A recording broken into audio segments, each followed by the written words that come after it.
यहाँ बार बार क्यों बुलाया जाता है? जैसे आप अपने बच्चों को स्कूल कॉलेज में भेजते हो और टीचर डेली बुलाता है, उनकी अटेंडेंस लगाता है और न आने पर उनको खुरकाता और धमकाता है, क्योंकि उसको मालूम है ये बच्चे रूटीन में आते रहे तो सफल होंगे, अपना सिलेबस पूरा कर पाएंगे, अन्यथा नहीं। टीचर को उनके भविष्य का ज्ञान होता है कि जो आज गफलत करेंगे आगे आजीवन वो दुख भरेंगे। ठीक इसी प्रकार दास को मालूम है परमात्मा ने ये एक नई यूनिवर्सिटी खोली है और यही साथ के साथ एक मेडिकल भी है। तो इसमें इस आत्मा के दोनों रोग कटेंगे, एक तो जन्म और मृत्यु का, दूसरा जो कर्म संस्कार से आपको मानसिक पीड़ा, शारीरिक रोग या अन्य किसी कारण से तीन ताप का कष्ट आपके ऊपर जो कहर टूट रहा है, परमात्मा सबसे पहले आपको उसी से रिलीफ दिलाएंगे। उनसे रिलीफ होगा तभी आपको महसूस होगा कि सचमुच यहां भगवान मिला मुझे। और फिर आप आगे भक्ति भी करोगे, डर के भी रहोगे। आपको ये डर बना रहेगा कि कहीं फिर से ये नाम खंडित हो गया और भगवान की रजा मेरे सिर से हट गई तो वही संकट फिर से घेर लेगा। और भय बिन भक्ति नहीं होती, भय बनता है ज्ञान से। छोटा सा बालक होता है, वो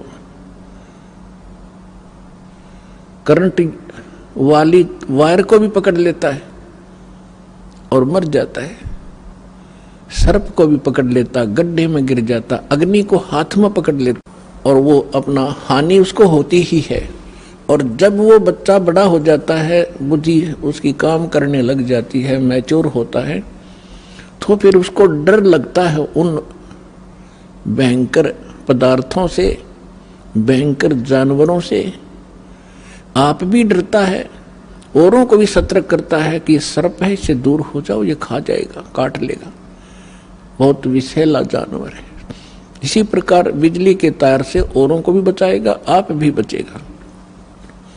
तो ये ज्ञान आपको यहां कराया जाएगा। आपकी बुद्धि मैच्योर होएगी, युवा होएगी और फिर डर लगा करेगा।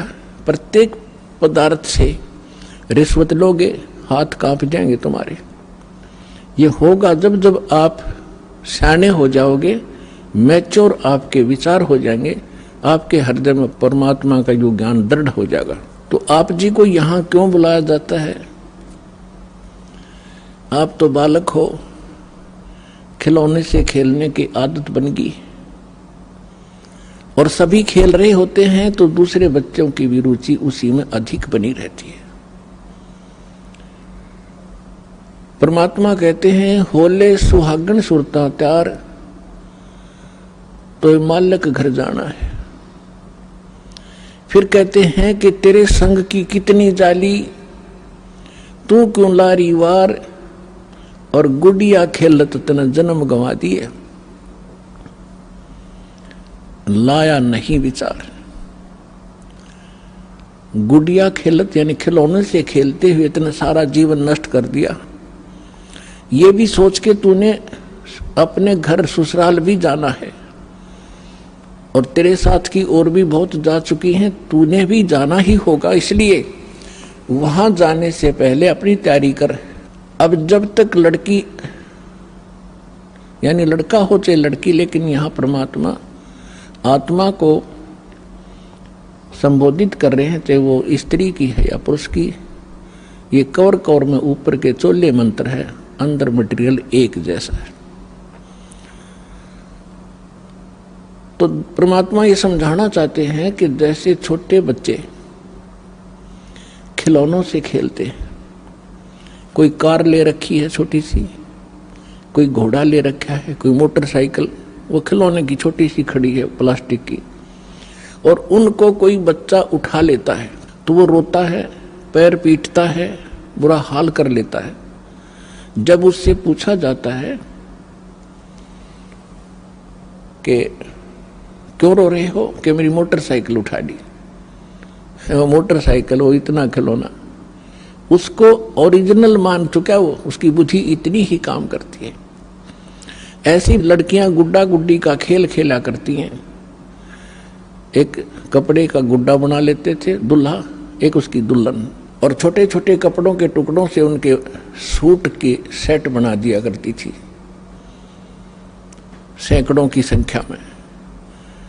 और फिर उस इतने से कपड़े को जो उसने मोड़ तोड़ कर एक सूट का रूप बनाकर रखा हुआ था, अपनी गठड़ी बांध रखी थी, बक्से में रखी छोटे से में, उसमें से उसके एक कपड़े ने कोई उठा ले, टुकड़े ने गिनती करती थी। पहले दास ने देखे छोटे छोटे, जब शिक्षा का इतना था नहीं, बच्चे इसी खेल से खेला करती बेटी बहनें, तो वो रोया करती थी। फिर उससे पूछते थे क्यों रो रही है, कि मेरी तिल, मेरा एक सूट गायब हो गया, मेरा ने किसी ने उठा लिया।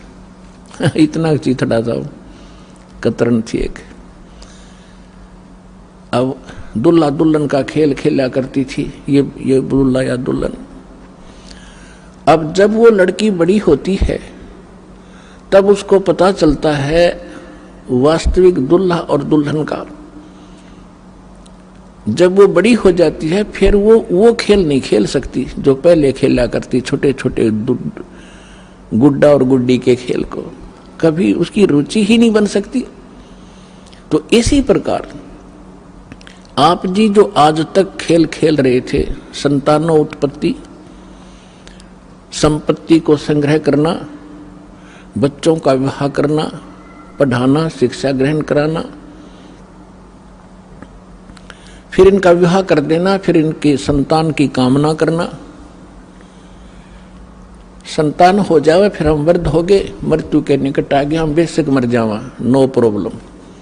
हमने ये सोच रखा था कि सुना सुनाया जैसे हम सुनते थे कि हमारा मनुष्य जीवन का काम पूरा होया। मनुष्य जीवन का तो शुरू भी ना करे आपने, ये तो एक जनसाधारण का काम करे जो, और जो आपको मिलना था। कई हमने देखे पहले जब ज्ञान नहीं था, बुढ़े बुजुर्ग बैठ कर बतलाया करते थे और कहा करते थे, भाई जैसे कोई बाहर का आ जाता था अतिथि, उससे कुशल मंगल पूछा करते थे, फिर संतान पूछा करते थे। वो बताता था कि 2 लड़के 2 लड़की, परमात्मा की दया से 2 लड़के हुए, 2 लड़की हुई, उनका विवाह कर दिया, उनका भी देवता ज्योति होगी, पोते पोती होगी, मेरा काम पूरा होया, भगवान बेशक ठाले। बस इतना सा हमारा ये बुद्धि सीमित होगी थी, एक हमने लास्ट एंड फाइनल काम मान रखा था। तो अब परमात्मा के ज्ञान से पता चला कि जो करना चाहिए था मनुष्य जीवन से वो तो शुरू भी ना करे आपने।